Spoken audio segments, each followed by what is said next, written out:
Hey, it's me, Tammy B, and this is my review for American Horror Story. Alright, so do you guys watch American Horror Story? It's so kind of funny because I used to like scary movies all the time, but then I kind of, they start becoming so lame and whack. I think everything after like Freddy versus Jason was like so whack, so I still watch them just because, but as far as movies, they kind of got whacked. But now I think kind of horror movies are getting back better, and now they have all these TV shows. So as you guys know or may know, American Horror Story is a TV series on, I think it's on FX, right? And basically each season has a different theme. The first season was about a haunted house. The second season was about an insane asylum. The third season was about witches. And the fourth season was about a freak show. So here we are in season 5, and it's back in Los Angeles, so my city, and it is about a haunted hotel. So let's go ahead and get into the review. So this is the review for American Horror Story season 5, episode 1, and it's titled Checking In. So, we are at a hotel in Los Angeles called Hotel Cortez. So, the episode starts with 2 blonde girls from abroad coming to check in. They kind of say, hey, this is not really how it looks online, but it said it's close to all the things we want to go to. Sightseeing, parties, Universal Studios.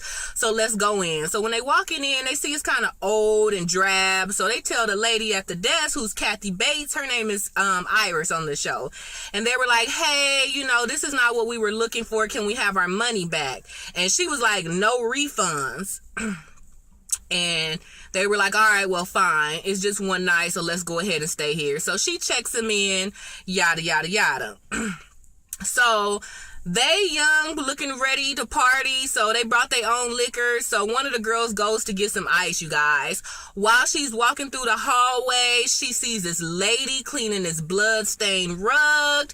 And then she sees this kind of masked kid from far away, kind of looking weird. She kind of looks back and forth to see, like, am I seeing what I really see? But whatever, the kid runs away. So she goes to get some ice, and while she's getting some ice, like a gloved hand, like reaches, like it's about to grab the back of her neck. So already I'm just like, oh gosh, like it's just scary already. So that's it. Even though all these scary things happen in the hallway, she thinks nothing of it, goes back, gets her ice, and goes back to the room. So when she gets back to the room, her friend is lighting candles, and I was like, oh goodness, are they about to do it or something? But the friend was like, no, it just really smells bad in here, and I keep lighting candles and I can't get the smell out. So then her friend kind of starts sniffing around. I was like, dang, I think it's coming from the bed. So they pull the covers off the bed, you guys, and the mattress is split open, and you can see that it's sewn back. So they like, oh my gosh, something must be inside. So one of the girls cuts the threads to open the bed, and boom, you guys, right when she opened the bed, this zombie jumps out. He looks so ugly, like his teeth are all messed up, his face is all molted, like it looks crazy. So they scream and run, but they didn't scream fast enough for me, because soon as that zombie like start coming out, it's like they stood there and waited for it to come out to see what it was. I'm like, I would have been gone. I honestly wouldn't even cut open the mattress, but whatever. So they go tell Iris, and Iris puts them in another room, you guys. She puts them in room 64. So the fact that they show in the door, I'm like, okay, something must be up with room 64. So whatever, they go back in there, because Iris tell them, oh, we called the police, this has never happened, just stay here till the police get here. So they kind of just all waiting around, and they end up falling asleep. So at 2:55, the alarm clock goes off, playing this like 1930s folk music. And one of the girls get up and realize like her friend not there. So she start walking around the room looking for her friend, y'all. And when she opens the bathroom door, you guys, her friend is laid out on the ground, like, and her body is mutilated, and these 2 kids are eating her friend. So it's like, oh my gosh. So that was the first little story. So the next scene, Richard T. Jones, y'all, he look better and better the older he gets. So his little handsome self is a detective, and him and his homeboy detective named John goes to investigate this murder. And they walk into the murder scene, you guys, and it's so gruesome. So it's this couple having sex. The lady is riding the guy, you guys, but somebody shot a bow and arrow through her back. And they shot the bow and arrow through her back, and it's stuck through the headboard. So she is on top of this guy riding him, and she got the bow and arrow stuck through her body, and then both of her hands are nailed to the headboard. So she's kind of like stuck on top of him. And he's there, and somebody cut out his eyes and his tongue, y'all. So he can't see or he can't move either, because his hands are nailed too. So it's so weird, like 2 hands nailed to the cross, a bow and arrow through, and he's just laying there with even though his eyes and tongue are cut out, he is still alive, you know? So they come and they trying to figure out what he's saying or whatever. So the detectives look around, and then they see these drugs, and they realize that not only is he like stuck, like pinned with no eyes and tongue, they gave him these drugs so he'd have a boner. So his penis is like stuck inside of a dead woman. So it's like, dang, he couldn't get out if he wanted to. Number one, he can't see, he can't talk, and then he has this very, very painful boner. And the detective John, he recognized the drug. They was like, oh, you're not about to be able to pull them apart. You're gonna have to take him with the dead lady and see what happened. So they don't say all the story, but the guy is married, she's married, but they're not married to each other. So they don't know if a lover did this or what's going on. But the detective John, he noticed that the pictures in the room, so this was clearly the guy's house, his whole family, all the pictures, they cut out the eyes of the pictures too. So I don't know, I guess they're trying to leave a message saying that him and his family been blind to something. So, you know, I guess it's this Detective John's job to figure out what happened. So Detective John goes back to his office, and he remembers this case he had a month ago that was real gruesome as well. So he pull out those photos, and those photos is another guy. He all mutilated. He was apparently like raped in the butt, because his butt is bleeding, and just all kind of crazy stuff, right? So he's kind of remembering that case, and I guess trying to connect him. So his daughter calls him. So it's so cute. I guess they got this little thing where he called every night and they read a book, and they're reading his book, Little Women. Have y'all ever read that? I read Little Women. It's actually a pretty good book. I actually read I can't think of her name now, the lady who wrote it, but I read a few books by her when I was in junior high. That was pretty good. So it was kind of cute. He's reading Little Women. His secretary comes in and say, oh, somebody on the phone with you. He was like, I'll call him back later because I'm reading to my daughter. So he finished reading to the daughter, and then he's done with his day. So he's on his way out. So when he's on his way out, his cell phone rings, and a weird voice is like, oh, why you didn't answer my call? He was like, who is you? Or whatever. He was like, I'm the killer. Come to room 64 at the Hotel Cortez because I'm about to kill again. And the guy was like, well, how'd you get my number? Whatever. So boom, then we go over to the Hotel Cortez. So this blind drug addict is clearly just tweaking, and he checks in. He don't have enough money, because the room, it's a sign that say $30, but Iris, Kathy Bates, was like, oh, it's $150. He was like, that's not what the sign says. He was like, well, I ain't got it. This is what I got. So she sizes him up and was like, all right, you know what? It's your lucky day. So she gives him room 64. So I'm like, oh, crap. So something about to go down, right?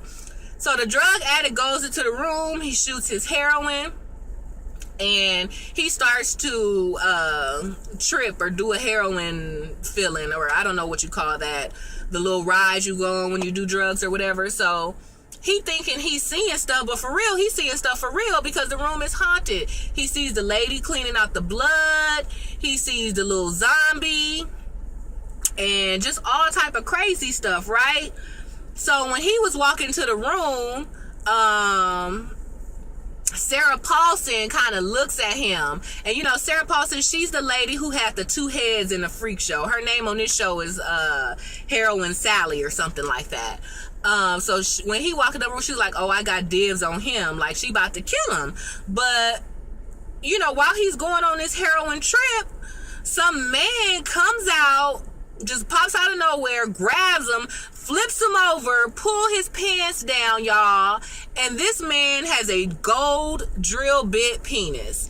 And I was like, oh my gosh. So it's like a kind of like a dildo or whatever, but it's gold and it's shaped like a cone. So clearly it like screws like a drill bit. And so, you know, he sodomizes him. And I was like, dang, I thought old girl was gonna kill him or come up there or whatever, but whatever. So he's getting like low-key raped while he all high by some crazy looking dude with a gold penis. So then Sally comes in there and she just walks in like it's no big deal that old boy is getting sodomized. So she sits on the bed. She was like, hi pretty or whatever, tell me you love me or something like that and I'll make him stop. And he was like, I love you. As soon as he said it, the guy stopped and she was like, say it again. And he said, I love you. But that's it, you guys. So I don't know. His story might unfold some more because that's really all this showed of that story. So that was crazy. That scene was so gruesome. Like, I was like, what the heck? I even had to look up drill bit because I was like, okay, I kind of know what a drill bit is, but I don't. But you know the regular drill. So the bit is like the piece that goes on the end. And his just happens to be spiral shaped. So I was like, jeez. Woo! So, okay.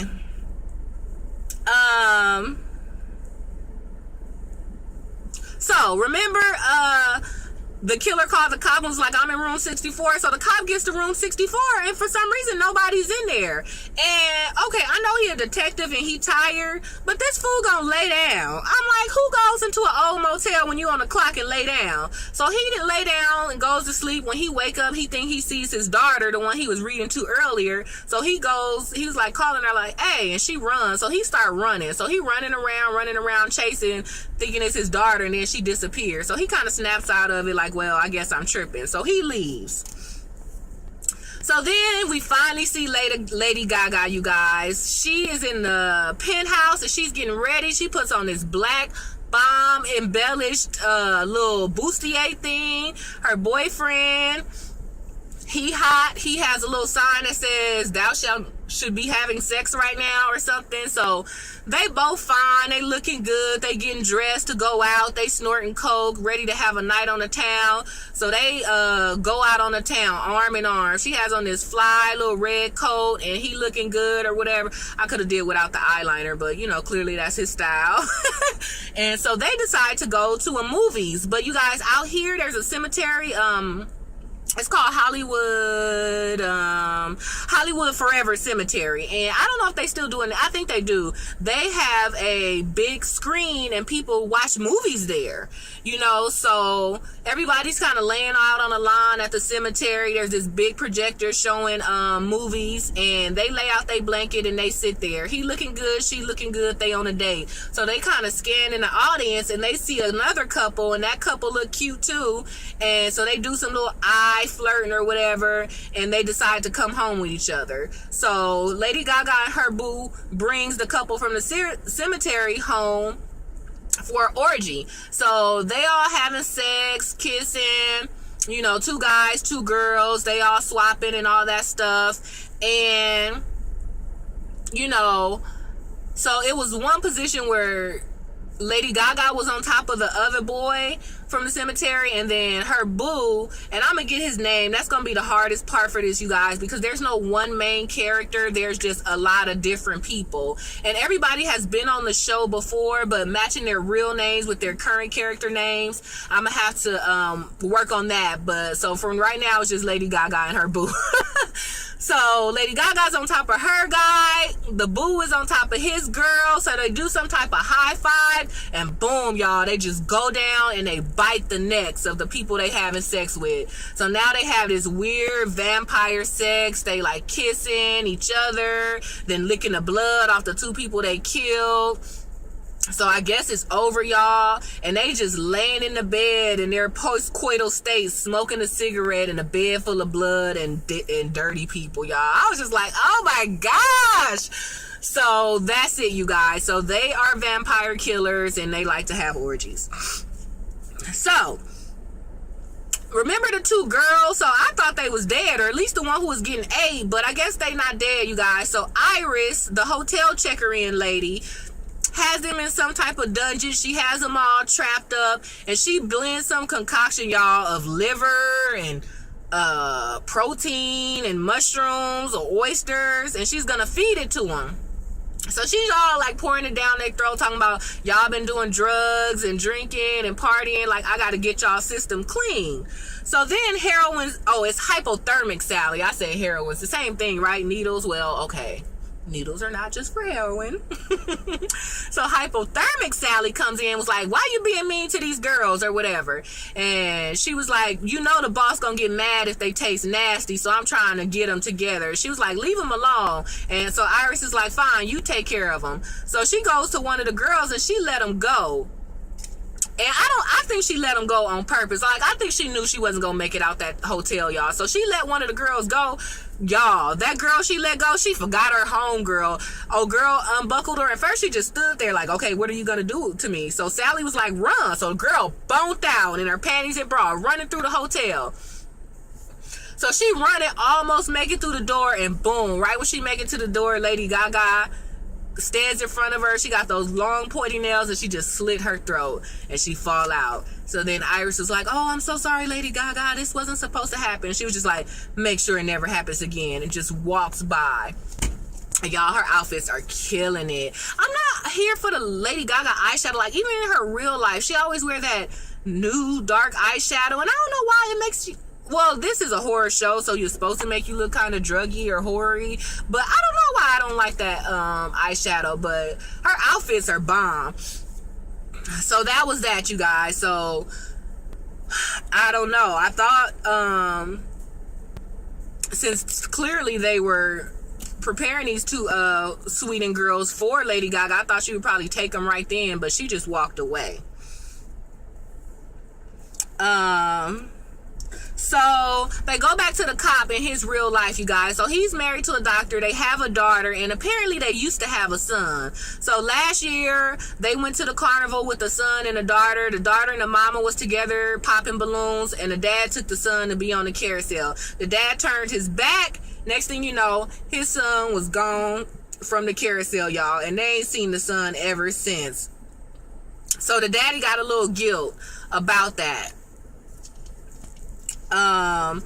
So, you know, the killer already called the Detective John once and was like, come to the hotel. So now he got a call from his wife's phone, and it was like, oh, come to the hotel, but it was the killer's voice. So he go to the hotel thinking like, oh, this man got my wife, but whatever. When he go to wherever the killers say, the wife isn't there, but it is another brutal murder scene.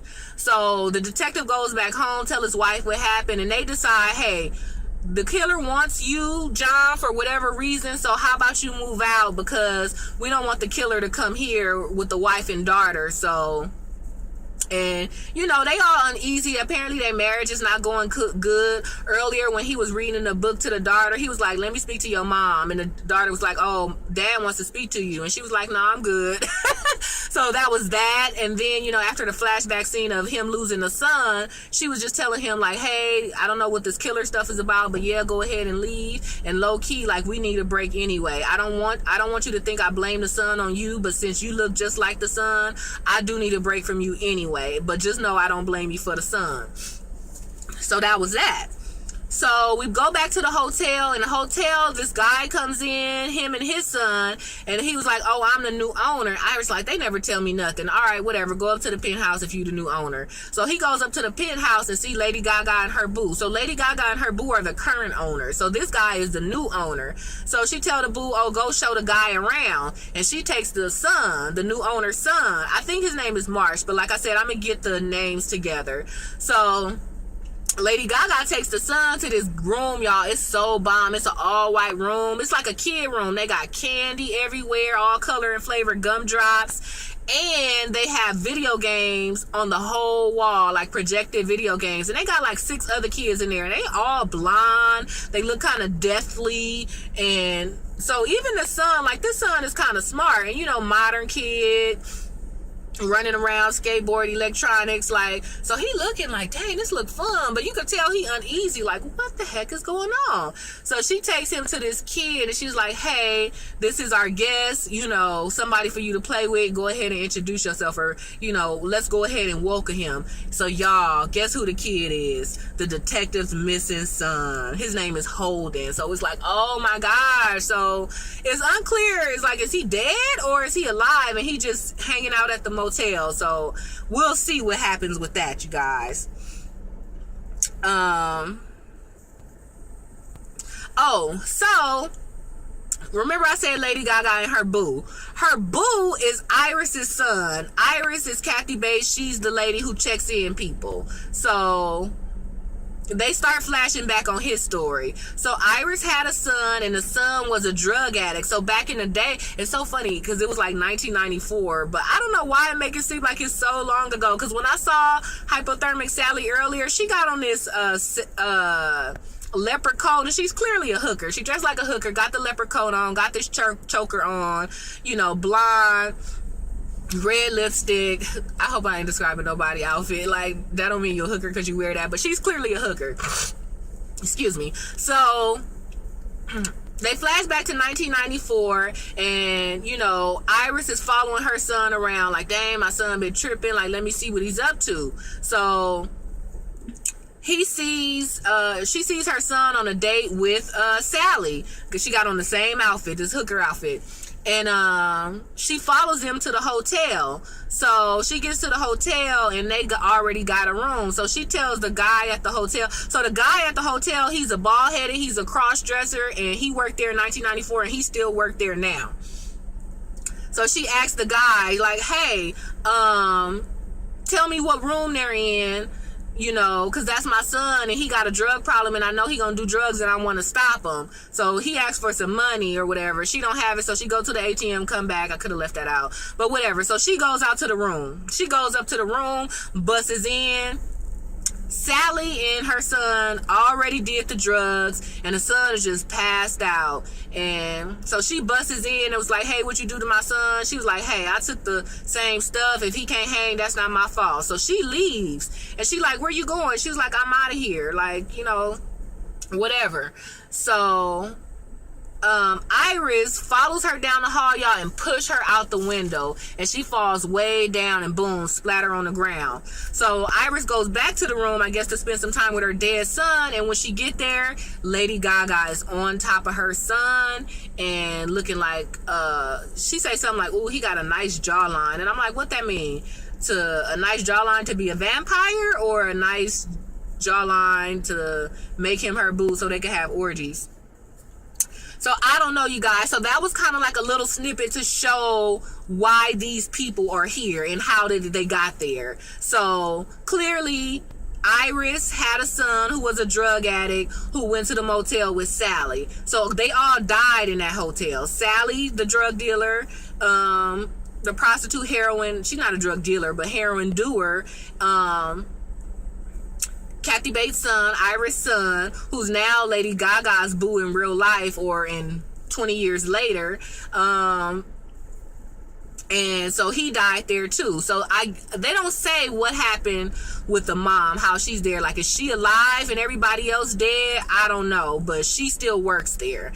And she says she just works there so she could be around her son. So I guess maybe when you die there, you still live there. And she made a comment, I'm only here because I get to see your face every day. So that's a little bit about that. I know people who don't watch the shows like, wait, what? That sounds crazy. Dead alive? I don't know, y'all, but it's good. You got to check it out. Like, give it one shot. Like, this episode was gruesome, and I read a little bit of the previews, and they said the whole drill bit and the booty thing was the most gruesome part. So now that that's over, maybe everything else will be regular. But they did say this is the most dark scene ever. So that's pretty much it. So the last scene was the cop checking in, you guys. Remember, he didn't came to the hotel at least once or twice already because he got the phone call. But now that he decided to not stay in the house with his wife and daughter, of all places, he go check in, y'all.